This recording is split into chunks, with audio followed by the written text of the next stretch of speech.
সংসারে একমাত্র হাউসওয়াইফরা সকাল থেকে মেশিনের মতন কাজ করতে পারে। যাই হোক বন্ধুরা, শুভ সকাল। কেমন আছো তোমরা সবাই? আশা করি খুব ভালো আছো, আমিও ভালো আছি। আমি মামনি তোমাদেরকে সঙ্গে নিয়ে শুরু করছি আজকের ব্লগটা। তো দেখো, তোমরা তো দেখলে ওদিকে ভাতের জলটা বস করে দিয়ে এসেছি, আর টাইম কলে জলটাও নেওয়া হচ্ছিল। তো তারপরে চলে এসেছি মাছ ধোয়ার জন্য। সকালে স্নান করা, পুজো করা হয়ে গেছে, কাপড়গুলো কিন্তু এখনও মেলেনি। তো বাবা মাছ নিয়ে এসেছিলো বাজার থেকে, তো ভাবলাম আগে মাছটা ধুয়ে নিই, তারপরে কি বাকি কাজগুলো করব। তো আমার দেখো মাছটাও ধোয়া হয়ে গেছে, আর টাইম কলে জল দিতে দিতে যদি কাজগুলো করতে পারি না, তো খুবই ভালো লাগে। তো বন্ধুরা, স্কিপ না করে সম্পূর্ণ ভিডিওটা দেখার জন্য অনুরোধ রইল তোমাদের কাছে।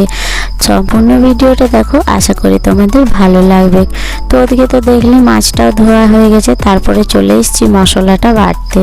তো মশলাটা বেটে নিচ্ছি, আর আমার যা ওদিকে বাকি সব কাজগুলো করছে, রান্না বান্নার দিকে চলে গেছে, রান্নাঘরে রান্না করছে। আমি সব কিছু জোগাড় যন্ত্র করে দিলাম, আর আমি বাকি কাজগুলোই লেগে পড়েছি।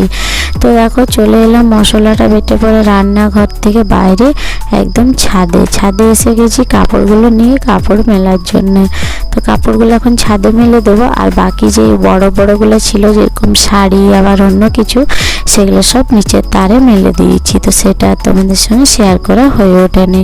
তো যাই হোক, ছাদে মেললাম, তো ছাদেরটাই তোমাদেরকে দেখালাম। আর ছাদটা কি বলো তো, সুন্দরভাবে ঝাড় দিয়েছিলাম, তো ভালো লাগছে, পরিষ্কার আছে। আবার দেখো ওই সাইডটাই না পাতা পড়ে গেছে, যেহেতু আম গাছটা সামনে আছে সেই জন্যে।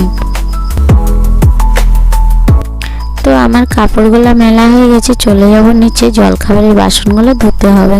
তো দেখো জলখাবার চা খাওয়া হয়েছিল স্নান করার পরে, তো চায়ের সসপ্যান সব কিছুই ছিল, আর বাবু ওরাও চা খেয়েছিল আরেকবার, চা সেও। তো সেই জন্য সব কিছু দেখো একসঙ্গে নিয়ে চলে এসেছি ধোয়ার জন্য। তো আমার মাজা হয়ে গেছে বাসনগুলো, আর একবার ধুয়ে নিলাম, আরেকবার দেখো ধুয়ে নিচ্ছি। আর জলটা আজকে না অনেক জলদি বন্ধ হয়ে গেল। অন্যদিন একটা তক্ষ জল দিই, কিন্তু আজকে ওই 11:30টার মধ্যে জলটা বন্ধ হয়ে গেছে। তো যাই হোক, কী করা যাবে, ওদিকে আমি বাসন কোসল ধুয়ে একবার ঝাড়টা পুরো দিয়ে দিলাম। তারপরে চাল ভিজতে দিয়েছিল মা, পিঠে হবে সেই জন্যে। তো দেখো চালটা ভিজে গেছে, সেই জন্য চালটা এখন আমি ভালো করে ধুয়ে ছেঁকে তুলে নিচ্ছি। চালটা এখন রাখা থাক, রান্নাবান্না খাওয়া দাওয়া সব কমপ্লিট হোক, তারপরে যাব। তো দেখো রান্না হয়েছে বেগুন ভাজা, বাঁধাকপির সবজি হয়েছে, এটা একটা পেঁপের সবজি হয়েছে, মাছ হয়েছে, আর হয়েছে চিকেন। তো আজকে রান্না এটাই ছিল। খাওয়া দাওয়া সব করে চলে এসেছি দেখো গুঁড়ি কোটার জন্য। এখানে চাল নিয়ে মা বসে পড়েছে, আর আমি এখন ঢেকিতে করে গুঁড়িটা কুটে নেব। আর কি বলো তো, তোমরা হয়তো ভাববে যে মা ওরকমভাবে বসে, তো মায়ের পায়ে খুবই ব্যথা, সেই জন্য মা পাগুলোকে জড়ো করে বসতে পারে না। তো যাই হোক, সেই জন্যে মা পাগুলোকে ওরকমভাবে মেলে বসেছে। তো প্লিজ তোমরা কিছু মনে করো না, ভিডিওটা দেখতে থাকো। তো দেখো আমি এখন গুঁড়িটা কুটে নিচ্ছি। কি বলো তো বন্ধুরা, প্রথম আমিও পারতাম না, তারপরে কি বলো তো অভ্যাস হয়ে গেছে, এখন গুঁড়ি কুটতে ভালোই লাগে। তো যাই হোক, কুটতে তো হবে, কি করব। তো সেই জন্য দেখো আমি এখন গুঁড়িটা কুটে নিচ্ছি। ননদের জন্য নিয়ে যাওয়া হবে, কালকে মা যাবে ননদের বাড়ি, তো বলে সে পিঠে নিয়ে আসতে, সেই জন্য দেখো গুঁড়িটা কুটে নিচ্ছি। আর রাত্রেবেলায় পিঠে করা হবে, তো সেই জন্য ননদের বাড়ি যাবে, তো ভাবলাম নিয়ে যাক যখন বলেছে, তো সেই জন্য গুঁড়িটা কুটে নিচ্ছি। তো তোমরা ভিডিওটা দেখতে থাকো, আশা করি তোমাদের ভালো লাগবে। তো বন্ধুরা, এতক্ষণ থেকে যারা আমার ভিডিও দেখছে তাদেরকে জানাই অসংখ্য ধন্যবাদ।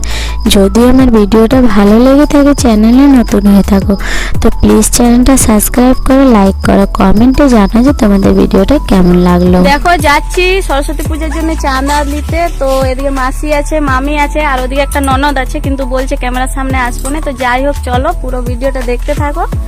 তোমরা তো দেখলে মামি, মাসি, ননদ সবাই মিলে গেছিলাম সরস্বতী পুজোর চাঁদা নেওয়ার জন্য সবার বাড়িতে। তো দেখো চলে এসেছি চাঁদা নিয়ে পরে, আর ওদিকে ঠাকুরটাও আনা হয়ে গেছিলো। তো মায়ের মূর্তিটা কি বলো তো, কাগজটা দেওয়া ছিল, কিন্তু ওই বাবু ওরা সবাই না কাগজটা টেনে খুলে দিয়েছে। তো তোমাদের সঙ্গে একবার দেখালাম যে কেমন হয়েছে দেখো। তো ওদিকে প্যান্ডেলটাও তো দেখালাম। তারপরে এখানে আমার একটা মাসি আলপনা দিচ্ছে, তো আলপনা ফোনে দেখে আলপনাটা দিয়ে নিচ্ছে। তোমাদেরকে দেখাবো যে আলপনাটা কীরকম দেওয়া হলো।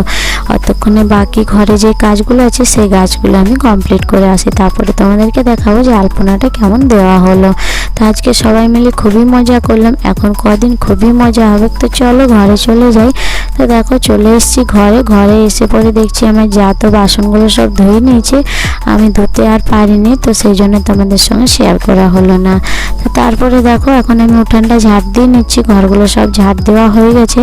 আর গুঁড়ি কুটেতে চলে এসেছি, গুঁড়ি কুটে এসে পরে গেছিলাম সবার বাড়িতে, যেহেতু পয়সা নেওয়ার ছিল, সব পুজোর জিনিস সব আনতে হবে, সেই কারণে সময় তো একদমই হাতে নেই। সোমবারে যেহেতু সরস্বতী পুজো আর আজকে হচ্ছে তোমার রবিবার। আর বাবু ওরা তো সারাদিন ওদিকে প্যান্ডেলের মধ্যেই আছে, সারাদিন ওরা ওই সাইডেই আছে, সবাই মিলে যেহেতু প্যান্ডেল করছে। তো ছোটোখাটো বেশি বড় না, ওই আমরা সবাই মহিলাগুলো মিলে আর দু একটা বাচ্চা যেগুলো আছে সবার, সেই বাচ্চাগুলো মিলে পুজোটা করে নিচ্ছি। তো যাই হোক ওদিকে তো উঠানটা ঝাড় দিয়ে নিলাম, আর তারপরে দেখো চলে এসেছি ছাদে কাপড়গুলো তোলার জন্য। কাপড়গুলো তুলে নিয়ে চলে যাব, আর তারপরে নিচে গিয়ে নারকেল আছে, নারকেলটা আবার আমাকে গুঁড়ো করতে হবে। নারকেলের পিঠে হবে, যেহেতু নারকেলেরই পুর বানানো হবে, সেই পুর দিয়ে পিঠে হবে। তো দেখো নারকেলগুলো কি সুন্দর, তো নারকেলগুলো একদম গোল গোল ভাঙে গেছে। এটাতে কি বলো তো অনেকটা সুবিধা হয় নারকেলটা কোড়ার জন্য। তো দেখো নারকেলটা এখন ভালো করে আমি কুড়ে গুঁড়ো করে নিচ্ছি। আর এই যে এই গুঁড়ো করাটা কি ভালো লাগে পুর দিয়ে, ওই যে গ্রেট করারে যদি আমি ঘষি তাহলে না কেমন একটা লম্বা লম্বা হয়। তো সেই জন্য দেখো এটাই করেই আর কি আমরা করি। আর কালকে সকাল সকালে পুজো করতে হবে, যেহেতু 10টার মধ্যে পুজোর একটা সময় আছে, সেই কারণে তো মা সকাল সকালে চলে যাবে ননদের বাড়ি, তো পিঠেটা রাত্রেবেলায় করতে হবে। তো তার আগে ভাবলাম যে না, যে কাজগুলো আছে সেগুলো করে নিই। আর এটা আমি দেখো গুঁড়ো করে নিচ্ছি, কি সুন্দর দেখো গুঁড়ো হয়ে গেছে। তারপরে মা ওদিকে গুড় দিয়ে ভালো করে পুরটা বানাবে, আর ততক্ষণে যে কাজগুলো আছে সেগুলো আবার আমি করে নেবো, আর তারপরে রাত্রেবেলায় বসবো পিঠে করতে। তো তারপরে তোমাদেরকে দেখাই চলো যে তোমার আলপনাটা কীরকম দেওয়া হয়েছে। এখন মাকে এটা আমি দিয়ে দিই, মা ওদিকে না আবার গ্যাসে বসে পড়ছে তিলটা ভাজার জন্য। তো দেখো তিল ভাজছে, আর তিল দিয়ে তিল গুঁড়ো করবো, আর তারপরে তিলেরও আর কি পিঠে বানানো হবে। তো দেখো আলপনাটা দিয়েছি, আলপনাটা কিন্তু খুব সুন্দরই হয়েছে। তো তোমরা বলবে কমেন্টে যে আলপনাটা কেমন লাগলো। তো যাই হোক বন্ধুরা, ভিডিওটা আর বেশি বড় করছি না, এখানেই শেষ করছি। দেখা হবে আবার পরের ভিডিওতে। তো সবাই ভালো থাকো, সুস্থ থাকো, আর এইভাবে আমার পাশে থেকো, আমাকে সাপোর্ট করো। আর আলপনাটা কেমন হয়েছে অবশ্যই কিন্তু জানাবে, অনেক কষ্ট করে করেছে। আর হাঁসগুলো না খুব সুন্দরই লাগছে দেখতে। তো দেখো কি সুন্দর হয়েছে হাঁসগুলো, দারুণ হয়েছে দেখতে। এরকমভাবে যে খড়ি মাটি দিয়ে আলপনাটা এঁকেছে, দারুণ লাগছে। তো চলো আজকের ভিডিওটা এখানে শেষ করছি।